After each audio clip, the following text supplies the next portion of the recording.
গরু বেল্লাল লইয়ে গেছে। লইতে পর আমি আমার খবর পাইছি যে আমার গরু নিয়েছে কেটা বেল্লাল। আমি যাওয়ার পর কি গরু আনছো টাকা পামু 20,000, টাকা দাও 20,000। কিসের টাকা? টাকা পামু 20,000।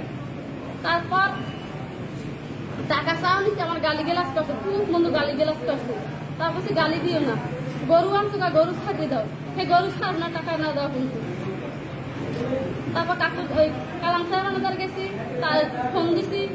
তারপর হে বলছে গরু দিয়ে দাও, এই টাকা দিয়ে গরু নিতে কইছি। টাকা আমি দিতে পারিনি, রাত 10টা পর্যন্ত বসেছিলাম। কারণ টাকা পায় তারা, টাকা আমি না দেওয়ার কারণে আমার গরু ফেরাতে নেই। কোন ইউনিয়নে? 2 নং সূত্রপাত ইউনিয়ন। দর্শক আপনারা দেখতে পাচ্ছেন এই 62টি নিয়ে এখন উনি বিচারের আশায় নিয়ে জালকাঠি কোর্ট পাড়ায়